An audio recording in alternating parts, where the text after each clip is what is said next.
Hoy el título de este mensaje le puse La ley que revela el corazón de Dios, y precisamente está basado en Éxodo 20, donde viene lo de los 10 mandamientos. Hoy vamos a ver una postura tal vez, si no diferente, vamos a darle una aplicación actual, porque muchas cosas del Antiguo Testamento, algunas se quedan allí, pero otras las podemos aplicar, y debemos de ser cuidadosos en cómo tomamos ciertos pasajes, sobre todo en el Antiguo Testamento, para muchas cuestiones que tienen que ver con nuestra conducta.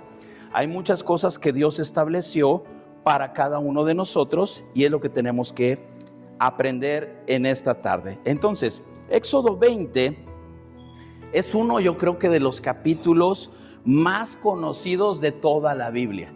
Tal vez hay personas que no conocen mucho a Dios, pero si les preguntas, ¿sabes acerca de los 10 mandamientos? Y a lo mejor no te los va a decir en orden, a lo mejor no te los va a decir con las palabras que dice la Biblia, pero idea tiene, ¿ok? Entonces, allí Dios entrega estos 10 mandamientos, que son declaraciones divinas, que no solamente nos ordenan nuestra conducta, sino que revelan también quién es Dios y cómo se relaciona con su pueblo.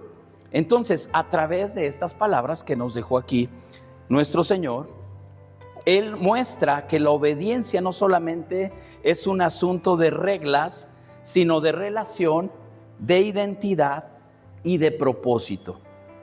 Ten en cuenta esto. Hoy, aunque vivimos bajo la gracia de Cristo, y esto es un motivo realmente de gratitud, que ya no estamos bajo la ley, sino bajo la gracia de Cristo, Éxodo 20 sigue hablándonos con fuerza. La pregunta aquí es, ¿qué significan estos mandamientos hoy para la iglesia y para mi vida diaria?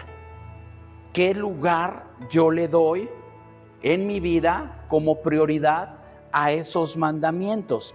Entonces, en este pasaje, cuando Dios le da los mandamientos, ¿se acuerdan a quién? ¿Quién fue el que subió al monte? Moisés.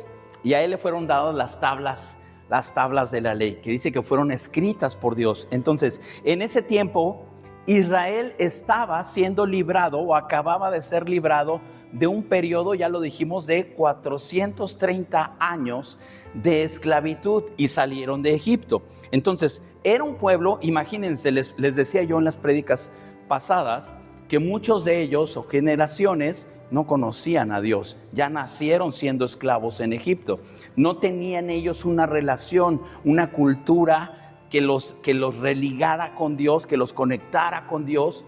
Entonces muchos de ellos no conocían. Entonces Dios tenía un pueblo que había sido rescatado, que no tenía leyes civiles, religiosas ni morales establecidas. Entonces necesitaban una identidad, dirección, un marco para vivir en la libertad sin volver a la esclavitud espiritual, moral y social, que es en lo que estaban. Entonces, suena algo tal vez contradictorio, ¿verdad? Tenían libertad, pero necesitaban reglas para vivir esa libertad. Ojo, porque eso es lo que nos pasa. Cuando tenemos una libertad sin límites, es libertinaje. Entonces, tenemos libertad en Cristo, pero hay que saber en el marco de qué Dios nos da esa libertad. Entonces, los mandamientos fueron precisamente la base del pacto entre Dios e Israel, el fundamento moral de toda la ley, una revelación del carácter de Dios, que es santo, justo, celoso, misericordioso.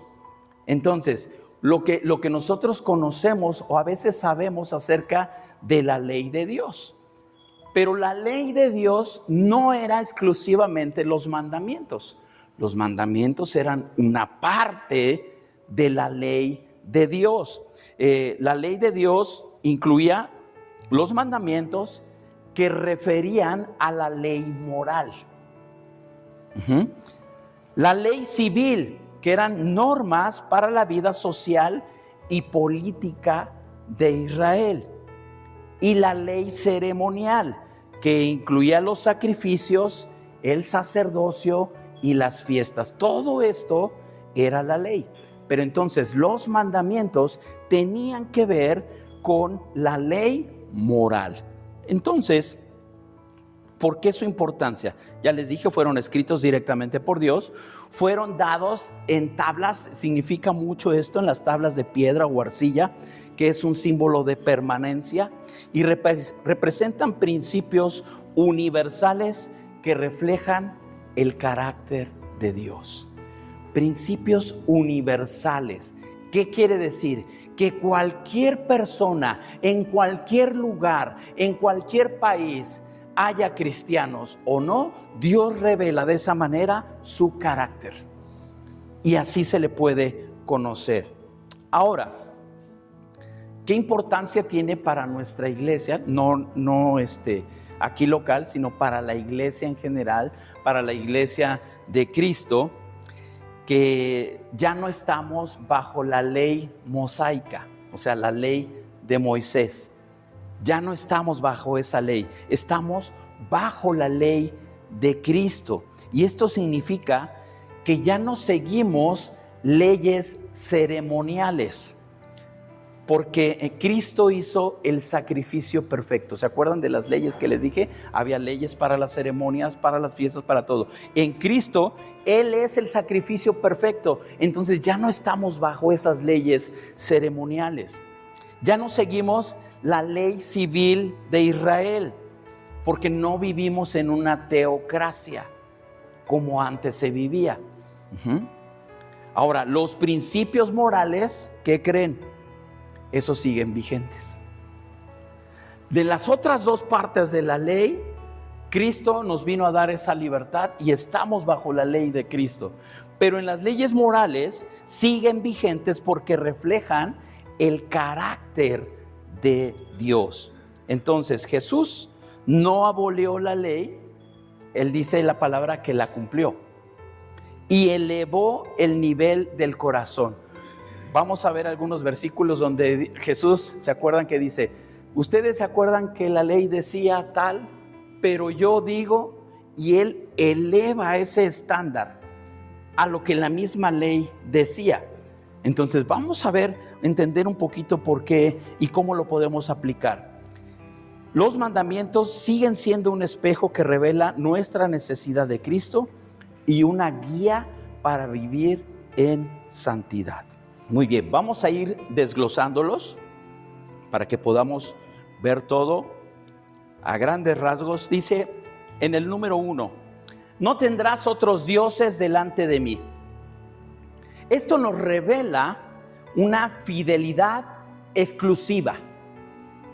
Fidelidad exclusiva. Dios exige prioridad absoluta.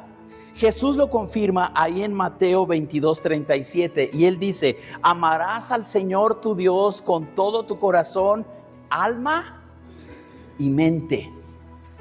Solamente a Él. Para el pueblo de Israel, esta afirmación significaba rechazar los ídolos de las naciones. En las regiones donde se estableció el pueblo de Israel había mucha idolatría y ellos venían de ser esclavos en Egipto, donde había Dios para todo.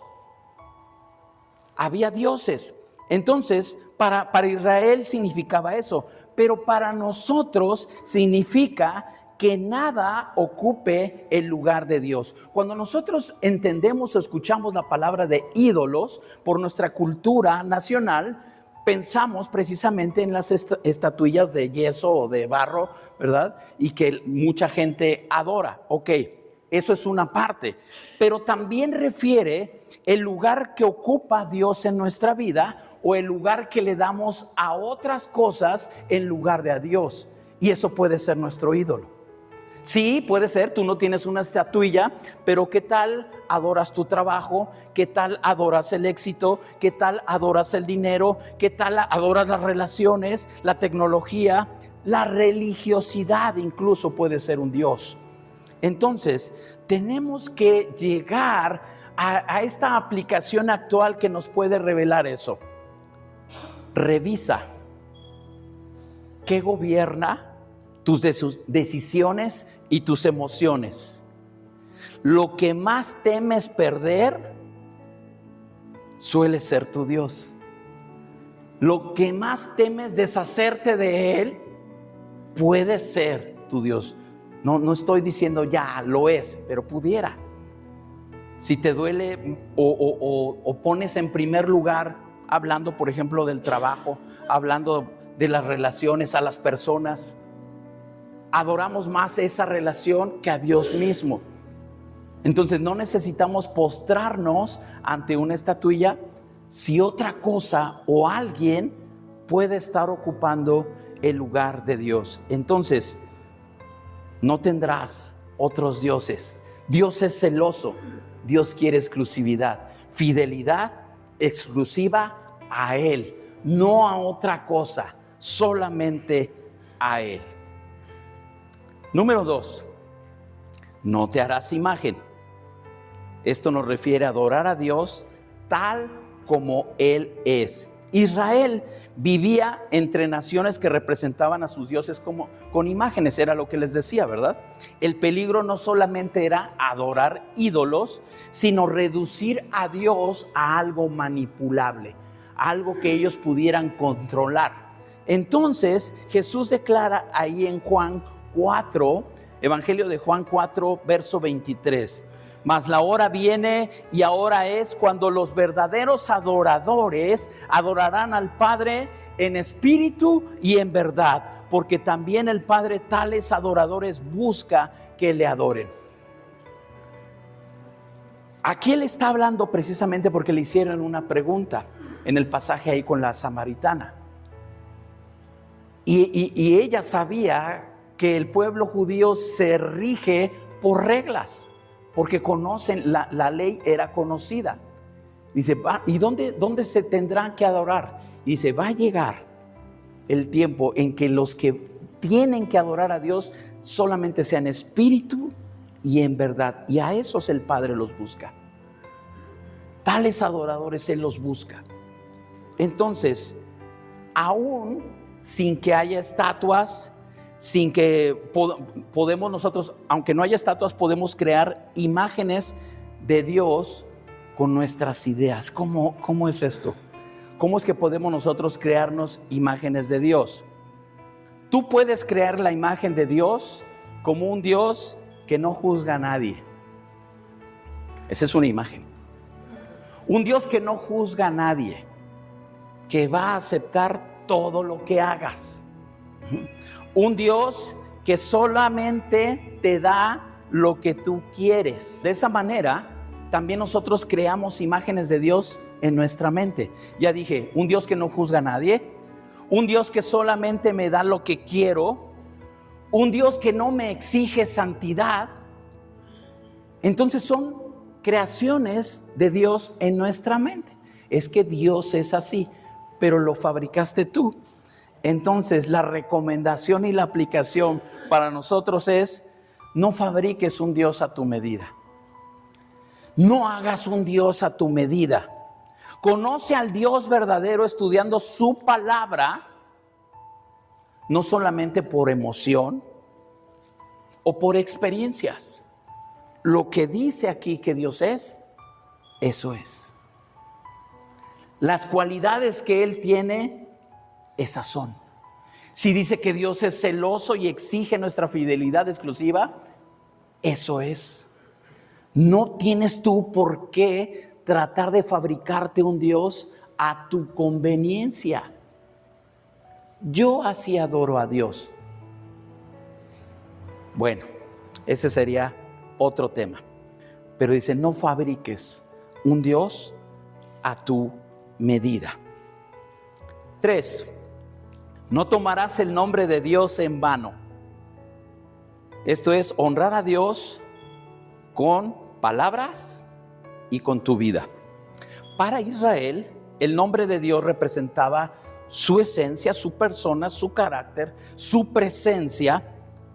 Y para nosotros, además de eso, incluye no usar el nombre de Dios a la ligera, en forma ligera. No unir su nombre a promesas que no vamos a cumplir. A veces se cae en un juramento y por Dios, de veras que ahí voy a estar. No unir su nombre a eso. No vivir de manera incoherente con lo que confesamos, con lo que decimos creer. Eso también es tomar el nombre de Dios a la ligera. Jesús enseña algo allí en Mateo 5:37, muy sencillo. Dice que en tu hablar, tú sí seas sí y el no, no. Cuando tú dices sí, debe de ser sí, no va a significar otra cosa. No hay por qué, tiene uno que deducir o dependiendo en qué momento lo dices. No, el sí es sí. Y si dices no, es no. No es un no a veces o un no depende. No. No es no, sí es sí. Entonces, de esa manera, con la congruencia de nuestras palabras y nuestras acciones, es que honramos también el nombre de Dios y no lo tomamos a la ligera. Honra a Dios con tu forma de hablar, con la coherencia entre lo que crees y lo que vives. Pregunta, mi vida, piensa, mi propia vida, ¿honra o deshonra el nombre de Dios donde trabajo, donde estudio, en lo que hablo, en lo que digo? ¿Qué sucede? ¿Hay esa congruencia? La tarea aquí es honrar a Dios con todo lo que somos, incluyendo nuestra manera de hablar y de actuar. Número 4. Acuérdate del día de reposo. ¿A cuánto les gusta descansar? Esto nos habla de un ritmo sagrado de descanso, pero no es el descanso que ahora entendemos como vacaciones. No hay que hacer nada, te bañas cuando quieres, te ves todas las series de Netflix. Ese es parte del descanso, pero ahorita vamos a entender por qué habla del día de reposo. En Israel era un mandato literal relacionado con la creación y la liberación del pueblo de Egipto. Ahora, la iglesia actual, la manera en que no se cumple como un requisito legal, porque estamos diciendo que no estamos ya bajo esas leyes ceremoniales, ¿verdad? Ahora, el principio del descanso es precisamente eso, una adoración y dedicación a Dios que sigue vigente hoy en día. Jesús dijo ahí en Marcos 2:27, también les dijo, el día de reposo fue hecho por causa del hombre y no el hombre por causa del día de reposo. Él y sus discípulos eran criticados porque luego hacían ciertas cosas en el día de reposo. Entonces los religiosos, ¿verdad? Los religiosos decían, y dice que viene de parte de Dios y quebranta ese día. Y dice, espera, el día de reposo no fue hecho por causa del hombre, sino el hombre por causa del día de reposo. Hay un motivo por el cual Dios ordena el día de reposo. Entonces, la idea es poder darnos ese espacio en nuestra vida, sí, para descansar de todas nuestras actividades de toda la semana, pero también para adorar y reconectarse con Dios. Por eso es que enfatizamos mucho. Mire, hoy en día, desafortunadamente, antes como que eran raros o no eran tan común los trabajos que te exigían trabajar el fin de semana. Hoy es raro los que no lo hacen. Casi todos te obligan. Hay trabajos donde tienen que trabajar. Y por eso le decimos, si es posible, evita trabajar el domingo. Si es posible. Ahora, ¿por qué? Porque en el caso cuando se trabaja, debes de dedicar cualquier otro día para adorar y conectarte con Dios también y para descansar. Ese es el día del reposo, que en el Antiguo Testamento o bajo la ley era el sábado. De ahí viene el Sabbat para las prácticas judías. ¿Por qué nosotros ya no lo practicamos en sábado? No estamos bajo las leyes ceremoniales del Antiguo Testamento. Nosotros lo tenemos en domingo. Y es el domingo el día del Señor. Es el domingo cuando le dedicamos tiempo. Es el domingo cuando venimos a adorarle, cuando venimos a escuchar su palabra. Ese es nuestro día de reposo. Se lo debemos dedicar a Él. Entonces tenemos que darnos ese espacio para descansar, para adorar y reconectarnos con Dios. El descanso es un acto de fe, es decir, confío en que Dios sostiene lo que yo no puedo. Porque a veces nos obsesionamos tanto, es que tengo que hacer, es que dejé pendientes, es que esto, es que el otro. Confía, reconéctate con Dios. Es que si no trabajo el domingo, no, Dios se encarga. Eso es ejercer fe. Eso es ejercer fe. Necesitamos entender eso, que el día de reposo es para conectarse con Él, no para lavar la ropa, para otras cosas, ¿no? Digo, porque pues ahí no descansas, ¿no? Día de reposo. Ok, número 5, pero sí lava tu ropa si tienes tiempo. Honra a tu padre y a tu madre. Honrar la autoridad. Mira, hoy en día hay tantas maneras de pensar que se han inculcado en la sociedad que nos revelan precisamente es una falta de respeto a la autoridad. Se la merezca o no. No estamos hablando de que si alguien se merece tu respeto, entonces honra su autoridad. Hay que respetar la autoridad. Si hay un policía parado y hace el alto, yo no sé la vida del policía, si se merece que lo respete o no, pero es la autoridad, ¿verdad? Entonces necesitamos entender eso. Ahora, para el pueblo de Israel, honrar a los padres era clave para la estabilidad del pueblo, para que las familias estuvieran unidas. Y era una honra por generaciones. ¿Se acuerdan que también se acostumbraba la bendición del padre sobre los hijos? Realmente había un respeto hacia la autoridad, que eran los padres. Para nosotros, honra significa precisamente respeto, cuidado, gratitud, aun cuando haya límites saludables. O sea, hay que tener su espacio. ¿Qué queremos decir? Dice la palabra, ¿verdad? Por tanto, dejará el hombre a su padre y a su madre, y se unirá a su mujer, y los dos serán una sola carne. Ahí ya es otra familia.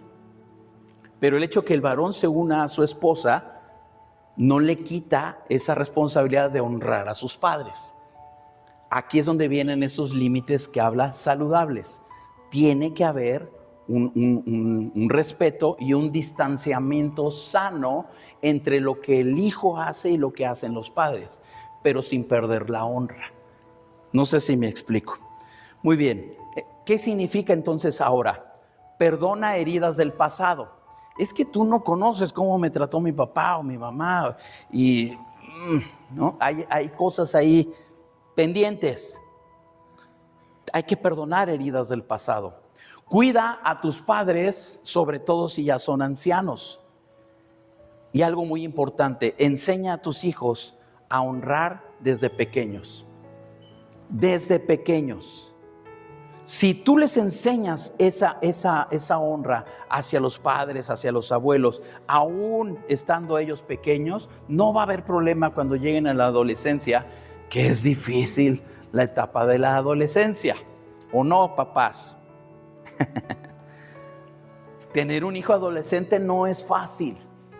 Está en formación, su carácter, sus emociones fluctúan. Pero cuando vienen con una enseñanza, y dice allí Proverbios, instruye al niño en su camino, y aun cuando fuere viejo, no se apartará de él. O sea, hay formas de poder sembrar en nuestros hijos para poder ver un fruto sano en su adolescencia y en su etapa adulta. Cuando no es que sea imposible, pero va a costar más trabajo. Va a costar, por eso es importante Hijos pequeños, incúlcales la honra y el respeto a sus autoridades y en este caso a sus padres. Número 6, no matarás. El valor sagrado de la vida. Jesús en todos los casos, en la mayoría, hace referencia a un mayor nivel de entendimiento del mandamiento. En este caso, Él lo lleva, porque podemos decir fácil, pues yo en mi casa ni armas tengo, no soy una persona que porta o que ha cometido algún delito, pues ya nos brincamos este mandamiento, ¿no? Pero no, tiene que ver con algo todavía mayor. Fíjense lo que dice Jesús: el odio, el rencor y la violencia en el corazón también matan. Jesús explica esto, Mateo 5:22. Dice: pero yo os digo que cualquiera que se enoje, ¿cuántos se enojan? Cualquiera que se enoje contra su hermano será culpable de juicio, y cualquiera que diga necio a su hermano será culpable ante el concilio, y cualquiera que le diga fatuo quedará expuesto al infierno de fuego. Bueno, poniéndolo en la actualidad, cualquiera que se enoje, bueno, pues ahí entra, ¿verdad? Cualquiera que insulte, cualquiera que le diga algo malo a otro, va a ser culpable. Entonces, no nada más es matar físicamente. Jesús eleva y dice: cuando te enojas, cuando insultas, cuando odias, cuando tienes rencor, cuando demuestras violencia, estás matando. Entonces, para esto tenemos que cuidar nuestra forma de hablar, tenemos que soltar resentimientos. Ahí los traemos guardados, que como si fuera algo bueno. Guarda las cosas buenas, pero el resentimiento, eso que te causa dolor, que te irrita, que te hace pensar mal de las otras personas, y defiende la vida en todas sus etapas. Hay mucho hoy en la actualidad, ataque contra cualquier etapa en la forma de vida. Y nada más por decir, por comentar cosas que no concuerdan tal vez con una lógica. ¿Cómo es posible que hay más cuidado para preservar la vida de una mascota que de un bebé? Tenemos que cuidar eso. Tenemos que cuidar eso. Corta con la ira, con el resentimiento y la violencia verbal. Perdona antes de que el veneno llegue al corazón. Por eso es importante perdonar. No lo puse ahí, pero recuerdan ese pasaje que dice que no se ponga el sol sobre tu enojo. Arregla las cosas. No dejes pasar días con ese problema. Soluciónalo. Pide perdón, llámale. Ay, ahora es tan fácil estar comunicado, ¿no? Estábamos viendo una serie que está relacionada en los 80s, y para los que ya pasamos por eso, ¿se acuerdan en cuánto salía una llamada telefónica antes? Cuidado con que hicieras una larga distancia sin avisar, porque ¿quién hizo esta llamada? Y llegaba la cuentota del teléfono. Ahora podemos hablar aquí a donde sea y no pasa nada. Ya las conexiones, la tecnología te da esa facilidad. Entonces, si tenemos esa facilidad para comunicarnos, aprovecharla para pedir perdón, para estar bien, para comunicarnos. Aléjense entonces del resentimiento y de la ira antes que llegue ese veneno al corazón. Número 7, no cometerás adulterio. Habla de una santidad en la intimidad. Para el pueblo de Israel, esto también protegía la familia y la comunidad. Hoy podemos entenderlo como una pureza del corazón, mente y en las relaciones. Jesús dijo que el adulterio empieza con la mirada y la intención. Nuevamente Jesús eleva el estándar. Mateo 5:28 dice: pero yo os digo que cualquiera que mira a una mujer para codiciarla, ya adulteró con ella en su corazón. Entonces, tenemos que poder valorar precisamente esa sanidad, esa intimidad que tenemos con Dios, evaluar, por ejemplo, nuestro contenido, el contenido de cuestiones sexuales que vemos tal vez en las series, en las películas. Sí, a lo mejor no es explícitamente una película pornográfica, pero trae escenas, ¿no? Tenemos que cuidar eso, hablar, tener una comunicación abierta con la pareja, poner límites saludables en las relaciones. Hay relaciones que no convienen para la sanidad de tu matrimonio o de tu noviazgo. Hay que poner límites en todo eso. Entonces, en general, cuida tus pensamientos, tus ojos y tus relaciones. La pureza comienza en el corazón. Allí es donde inicia la pureza, en el corazón. No permitas que tu corazón se contamine, porque cuando das entrada a todo eso, dice la palabra que de la abundancia del corazón habla la boca. De lo que tú has permitido que entre a tu corazón. Es importante eso. Cuida tus pensamientos, ojos y relaciones. Número 8, no robarás. Integridad total. Robar no solamente es un acto físico. También incluye usar el tiempo del trabajo indebidamente. Aquí tenemos a la contadora: evadir impuestos.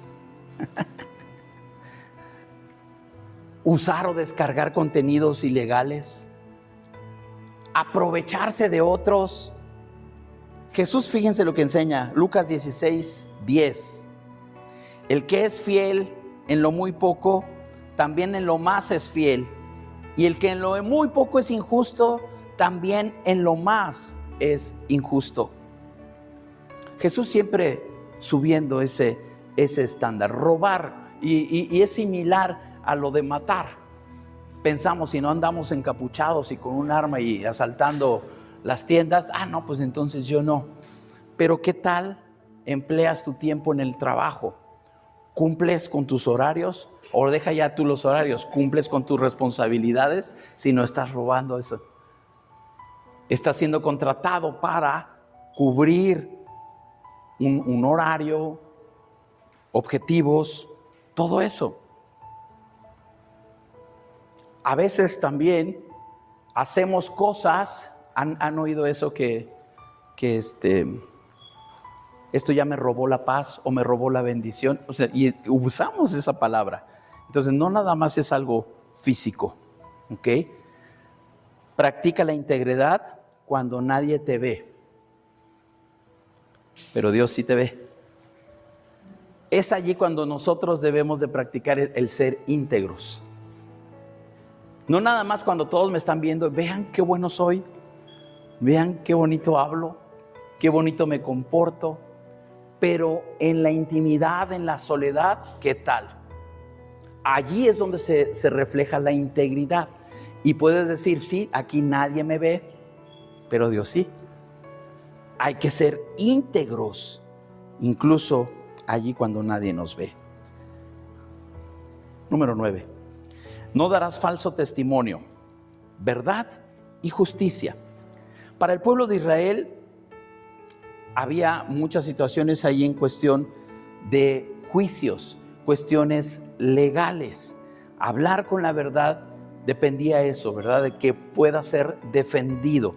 Para nosotros también aplica cuando usamos el falso testimonio en chismes, difamación, exageraciones, mentiras piadosas y lo que se le parezca.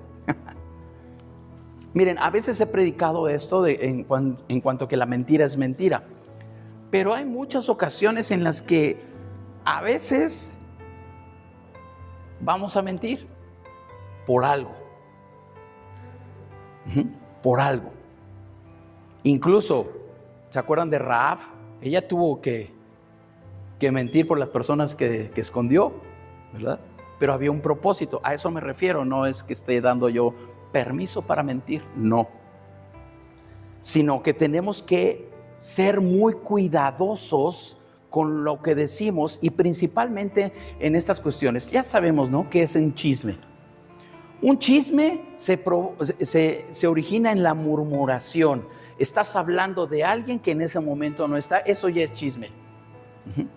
Y más cuando tampoco no te consta que lo que estés diciendo es verdad.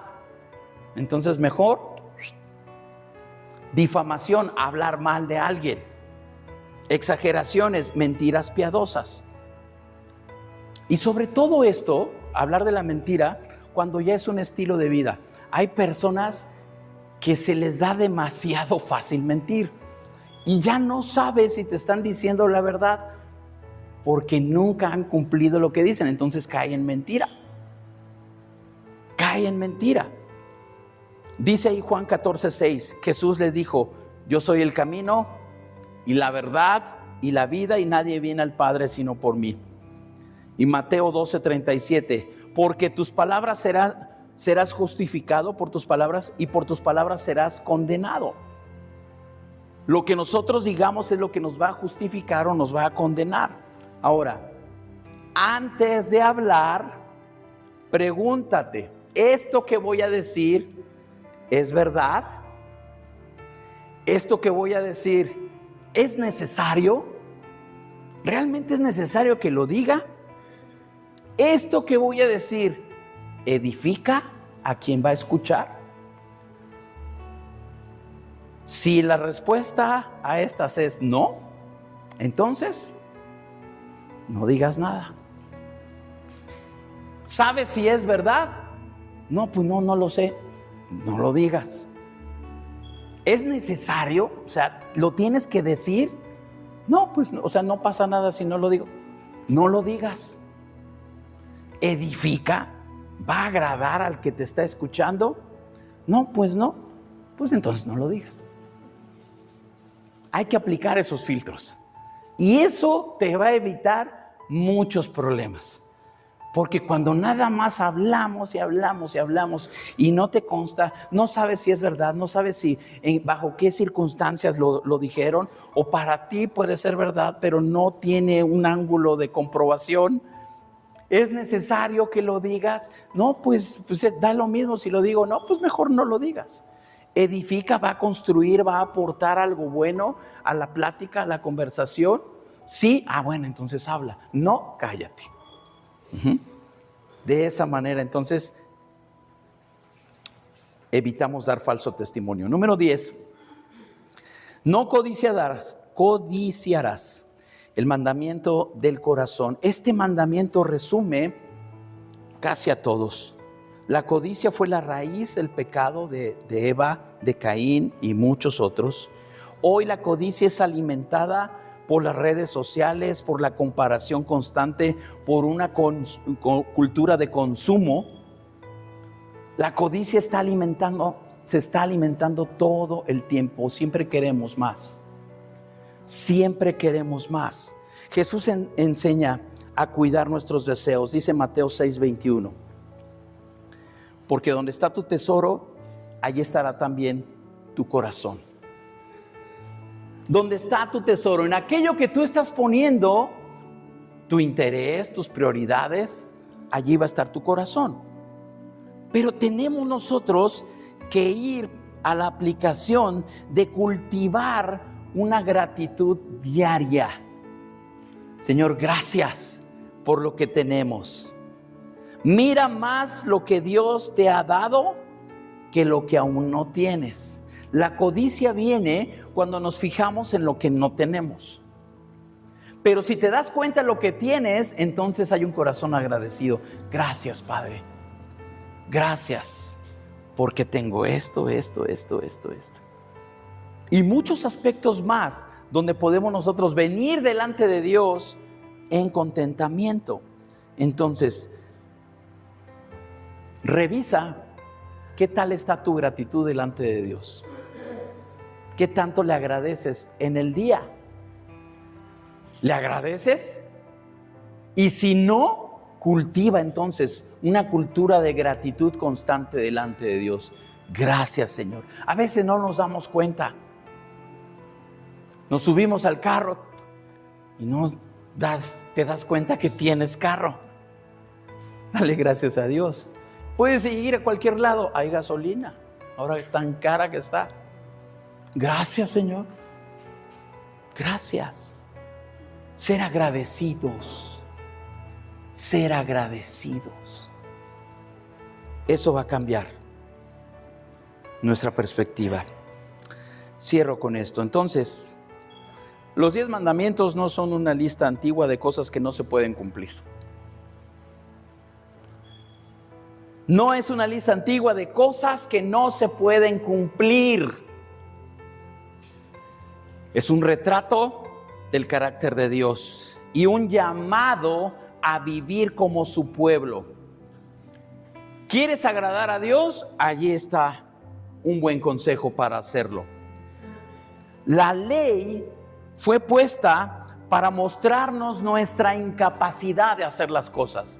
Allí nos dimos cuenta que no se podía, pero Cristo nos da la gracia y el poder para vivir según el corazón de Dios. Y dice la palabra que ya no estamos bajo la ley, sino estamos bajo la gracia. Bajo la gracia. Los mandamientos no son para salvarnos, son para guiarnos. Son para darnos dirección, son para mostrarnos cómo es el Dios que nos salvó. La gracia, porque estoy hablando de que estamos bajo la gracia. La gracia no elimina la obediencia. Ya con la gracia ya todo me es permitido. No elimina la obediencia, la transforma y la hace posible. Te dije que la ley revela lo incapaces que somos para cumplirla. No se podía, había que hacer muchas cosas, había leyes ceremoniales que se tenían que cumplir, nadie podía cumplir la ley. En Cristo, bajo la gracia nos permite obedecer y ver que se puede cumplir el plan de Dios en nuestra vida. La transforma y la hace posible. La obediencia la transforma y la hace posible. No lo puse ahí, pero dice Juan 14:15. Si me amáis, guarda mis mandamientos. Si dices creer en Dios, guarda sus mandamientos. Si amas a Dios, guarda sus mandamientos. Guarda esos principios. Practica su palabra. Lo que Él dice que debemos hacer. Y disfruta la gracia de Dios. Que esto nos lleve a amar cada vez más a Dios, servirle con más entrega, reflejar su carácter en un mundo que necesita ver brillar a los hijos de Dios. Eso es lo que se necesita. Cuando nosotros cumplimos, entonces la luz de Dios brilla en nosotros. Que nosotros somos luz. Somos luz y tenemos que creerlo. No estamos hablando de situaciones desconocidas. Allí donde estamos, nosotros vamos a reflejar ese plan de Dios. Entonces, cuando vuelvas a escuchar, cuando vuelvas a leer el pasaje de Éxodo 20, recuerda, todo eso, bajo el filtro de Jesús, se puede hacer. Se puede llevar a cabo. Amén. Vamos a orar. Cierra tus ojos.